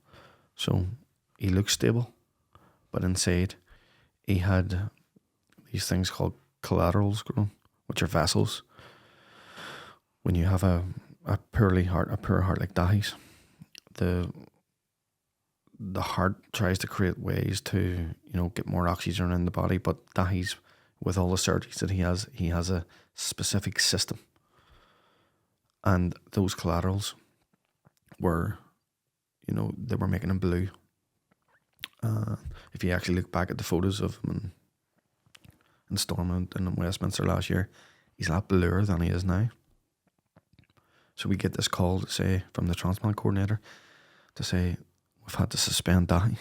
Now what that means to us is, Dahi's suspended from the list. He's off the list. Transplant organ donation, when all options have been exhausted. There is no more options. Well, what is our option here? Well, we're going to try and get him back on the list. But we need to do surgery. We need to bring him over and try and sort these collaterals out. So again, like, nothing happens overnight. You have to wait months. When Dahi's law came into effect, we knew that Dahi was suspended from the list. So we're at Stormont with our fake smiles on us. Because we worked so hard and because it was such a positive news, we just painted these fake smiles on us to just, to present ourselves to, and celebrate the victory, that we worked so hard on. However, inside we were falling to pieces because Dahi had been suspended from the list. And then we got a phone call then a month later to say that there'd been a cancellation and there'd been a slot become available. And we took it. And when we went over, although we knew how severe it was, I can remember the cardiologist then coming to us, and we know this surgeon pretty well, and he's been in charge of Dahi for a few years now. And I say to him, like, so if we're not successful today, do we try again in a couple of months? He says, if we're not successful today, I can't do it. Then that's when you realise, oh my God, this is really all or nothing here. And again, you sign the form, you hand them over. But now it's so much harder. And don't ask me why it's so much harder than, when he was a baby, and when maybe it was because we're just getting to know him back when he was a baby, and, he'd only been in our lives a few days. But now this is, at that time, my 6-year-old son at that time, who I've spent every single day with and have fallen in love with him that wee bit more every single day that he's been here. And now you're all of a sudden handing Dahi over. You're not handing infant Malin, or you're handing Dahi, your son, the love of your life, over. And he's looking at you as he's going to sleep, terrified. You're holding his hand, telling him it's going to be alright. But you don't know if it's going to be alright. And, you're just trying to make sure he is, okay. And you don't have that power. It's brutal. But thankfully, after that, the procedure was supposed to take an hour and a half, 2 hours. After about 4 hours, we hadn't heard anything. Now, Seth and I, we came to the conclusion, if they're in there for 4 hours, they're doing stuff, you know. As he said, if we can do it, he can do it. If he can't, he must be trying, you know. So I was happy enough, you know, he's okay, we're still working away. And then we found out, that he's in recovery. And we'll go up, and I can remember getting up, and he looked really banged up, so he did. He was, you know, his nose was bleeding, and he was, you know, he'd had a similar procedure back in February, and you know, he could tell that, you know, they'd been doing quite a bit, and in recovery. So I was hovering about recovery, and the bringing Dahi back to the ward, and Seth was like, right, Mairtin, come on. And I was like, you know, I want to ask how it's gone, and another person from the team, I couldn't find, you know, our guy, but another person from the team, and I was like, oh, so you just head on all. I just said to her, tell me, how did it go? And she says, I think we got it. I went, just like, I think actually hugged her. I just grabbed her and hugged her. And we went down, and we left recovery, went down, and just, you know, focused on Dahi. And, you know, he's not allowed to sit up for, you know, 4 hours and all that, and, you know, this, that and the other, and, you know, we get him back home. But when you're leaving, you don't get the official, he's back on the list, until, you know, there has to be a meeting about, you know, everybody has to come together, you know, Newcastle, London, Belfast, discuss this. But we were leaving thinking, I think we've got it. We found out about a month later, I would say, in August, because we were actually supposed to go to Disney a week after the operation in July. So when Dahi was taken off the list, my dad actually says, Mairtin, I don't care about your ego anymore. We're raising money, and we're giving Dahi the summer that he deserves. Look at all the work you have done and everything, and he's suspended from the list. This kid deserves to make the best memories ever. And my dad started the GoFundMe, and we got, with Disney booked. But that slot in July was too important not to take. And we had to cancel Disney. And all in all, this, you know, of everything, Seth has given birth to wee Carbra, who's 19 months. And round about this time of, you know, when we were going for Dahi's surgery to try and get him back on the list, and the law is changing, Seth's pregnant, but we can't tell anyone. Or we had just found out that she was having twins, which was a massive surprise. And what happened was then when so Dahi had started a new medication when he came back from, and it was messing about with his bloods, and the decision was made that we need to cancel Disney. I was like, you know, this was the holiday of, you know, we've never been able to take Dahi as far as Paris or anywhere like that, so like it was a massive thing, and we cancelled it until,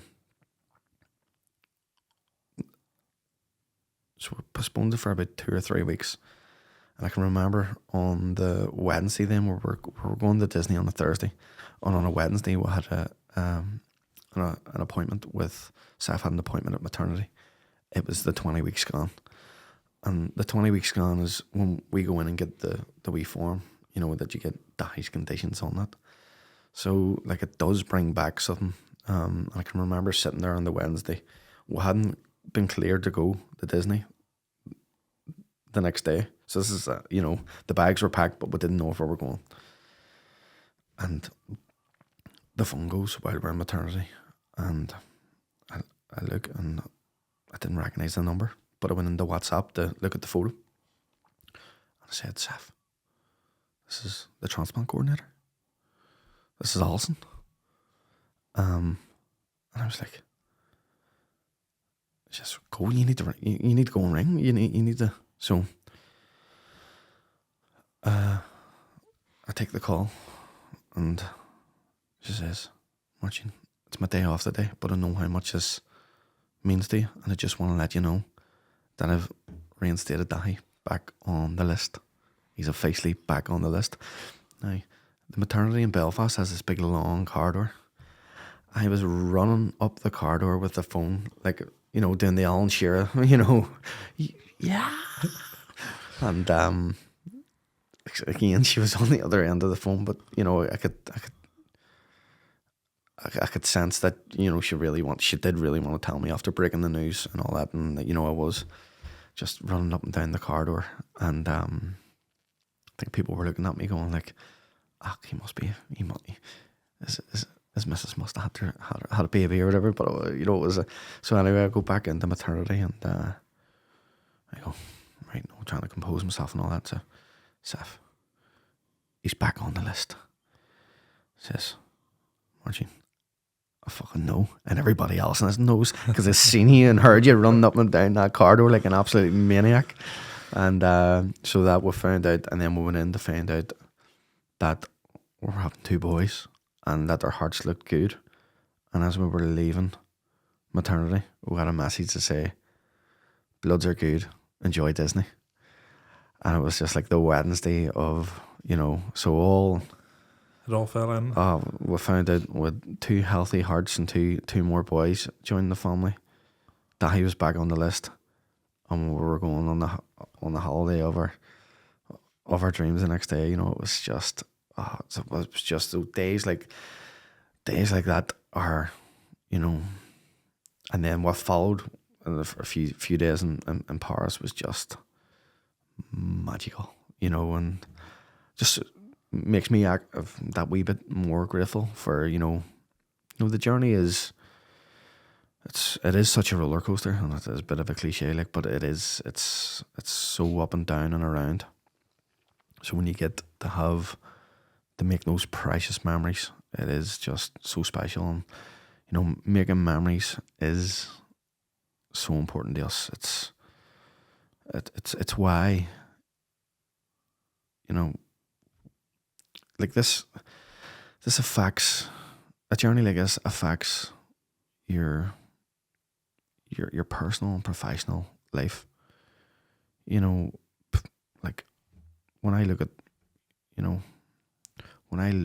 the people around me who are teaching, and who have worked their way up the ranks in the school, and they have their secure job, and they have their mortgage, and they have their see, we haven't been able to do any of that. We are like,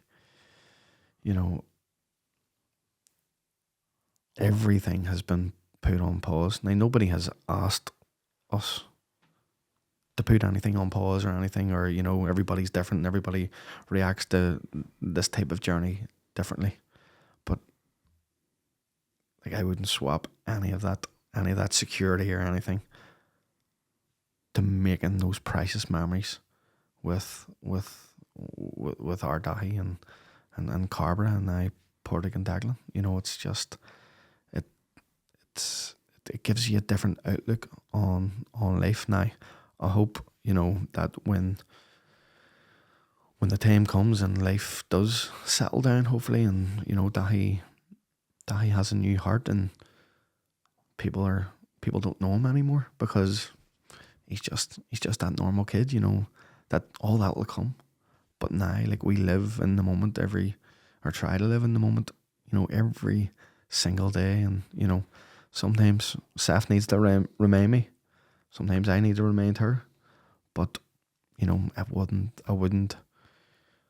It does. This type of journey gives you a different look at life, and gratitude is it's a massive part of it, and just being grateful for the wee things.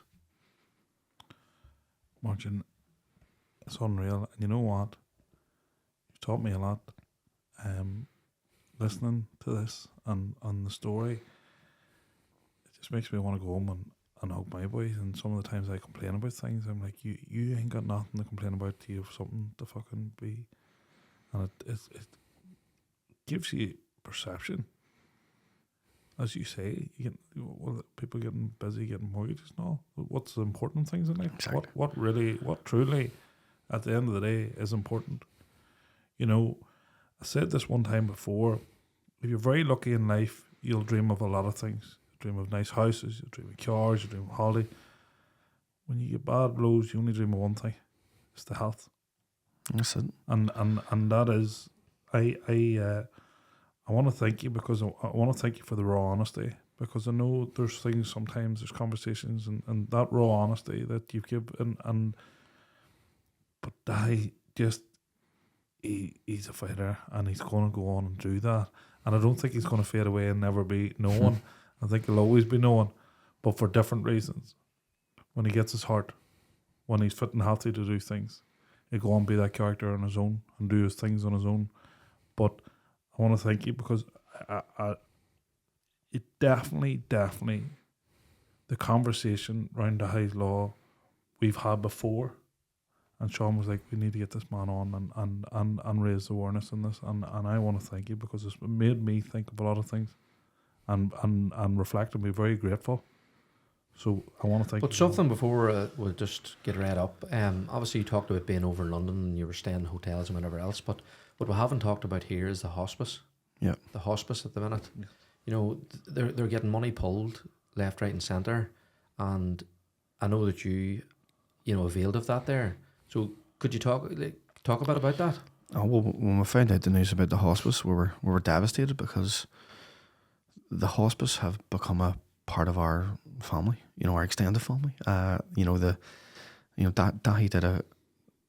did I asked Dahi to, broke the news to him about the hospice, and says, Dahi, do you want to do a wee video, to encourage politicians to give the money back? Dahi's very politically aware now with the campaign. He says, yeah, Dahi, I want to do it. I says, Dahi, what's your favourite thing about the hospice? And it's meeting new people, and the doctors and nurses are my friends. And he says, well, have you got a message for the politicians? And he says, give the money back, and then sat back down and went, nah. And I was going, jeepers. He's, but that's what it meant to him, and what it meant to us was the hospice was closing a certain amount of, bed spaces, weekly, and then at the weekend. And I was thinking, what that does for us, the respite it gives us. When Seth had the twins there in December, the hospice were straight on the phone, to get Dahi up for a few days in December, and he goes there a couple of times a year. And when people hear the word hospice, they're terrified. When I told my family that Dahi would be availing of the hospice care, absolutely terrified. The look on people's faces when you say it. But that's not, the hospice does play a role when people are coming to the end of their journey. Yes. But they play so many other roles. And the biggest role that the hospice plays in our Dahi's life is that they make things that should be impossible, to make them possible. I didn't talk about my mummy on this podcast. My mummy died a few years back, and she was only 55, and she was in the hospice at the end of her life. And Dahi, my mummy was Dahi's favourite person in the world, and my mummy wanted to die at home, and she shouldn't have been able to leave the hospice. And it actually got to the stage where they were worried actually that she might have made it home in the ambulance. But the hospice were so, you know, that the dignity and care that they give to people, you know, whether it be for respite or whether it be for the reason my mother was there.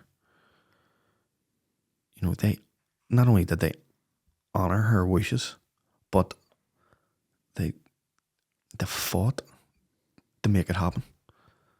And they got my mummy home. And my mummy lasted a week at home. And, you know, like, so like that's the adult hospice, and you know, it's such a vital, you know, service that, you know, people can't go without. You can't be taking funds away from a hospice, or you can't be closing bed spaces because of lack of funding.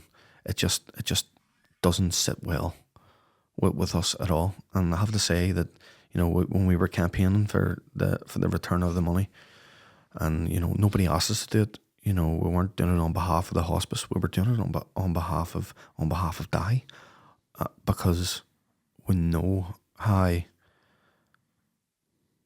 know, how special that place is for everyone that needs it.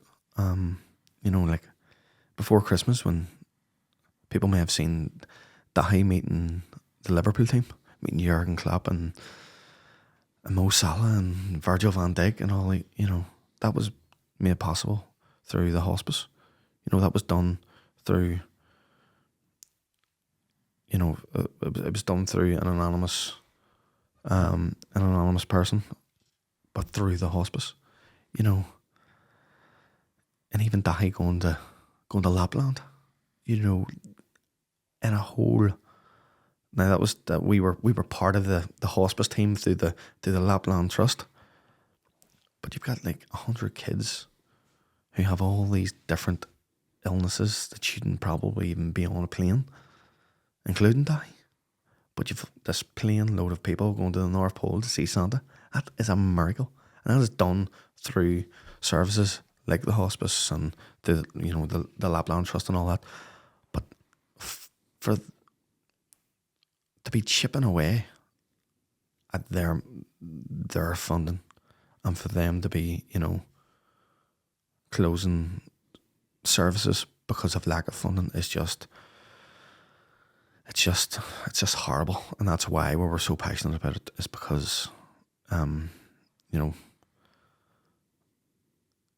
you see the passion that these people have when you're there, you know, when they're looking after Dahi. And, you know, when you were talking about swimming earlier, going swim, you know, with your kids and all. We can't do that with Dahi, but we can do it when we go to the hospice because they've got a heated pool. So even getting into a pool for 30 minutes with your child, that is, you know, that is something that should be impossible for Dahi. But when he goes there, he can feel like a normal kid who's swimming with his parents. Or, you know, that's just a wee example. You know, there's so many more examples of you know, of what the hospice do, and the way that they dealt with my family when my mummy was coming to the end of her journey. And, you know, meeting other families on the journey that we're on who have used the hospice, and just how everybody was just angry and devastated about it. And, you know, we're glad that the money was reinstated, but what we really need to see is that the services are reinstated, and we're hoping that, you know, that will happen in the near future. And what can people do to help? Well, to be honest, you could do. There's a lot of things that people can do, and, you know, I see that people are rallying behind, you know, the likes of the hospice, and, you know, when they're doing charity events or this, that, and the other, that they're choosing the hospice. Mm-hmm. And what I can tell anybody that's listening now, that we have worked with a lot of charities, a lot of great charities, a lot of really worthwhile charities. And, you know, you see that but you also see that, you know, that sector as well it's run like a business at times, you know. And, you know, not going to get into the nitty gritties of, you know, what charity's good and what charity's this, that, or the other. But I can tell you now that the children's hospice and the hospice in general are they're right there at the top. You know, they are such a worthwhile charity to be able to donate a few quid to, or, you know, if there's a charity event that you're looking, a charity to support, the hospice is right up there. They you know, they just mean so much to me and our family, for everything they've done for us. And that's why we're just so passionate about it. And so if anybody, you know, is listening to me now and is ever looking to do anything for, you know, people always ask us about, you know, about what they can do for us, and if they want to raise money for, you know, for our campaign and all that. And I have availed that in the past when we need to go to London or we need to go to, but, you know, our campaign now is about awareness and spreading, you know, getting platforms like this one I'm getting here. You know, that doesn't cost a lot, but things like the hospice, they need that support to make sure that they can keep going day in, day out, to support the most vulnerable people in our society. Well, if any of our listeners is out there and they can help in any way, we'll put the link in. Maybe do something. Get Sean Dobsale off a building or something. We'll get You're not doing it? I'll do it. We'll acquire a strong rope. But no, thank you very much. Hey, it was great to hear so much about Dahi as well. I know a lot of people will be hearing Dahi's Law and will know, oh, that's what that is, but they won't maybe have heard the story about Dahi. So it was lovely hearing that's what it was. And thank you very much for coming along. Really appreciate it. Well, thank you. And one thing, we're going to be following along and linking in with you on this journey, and hopefully giving the listeners more positive updates as we go. But thank you very much for coming up. Thank you. Thank you.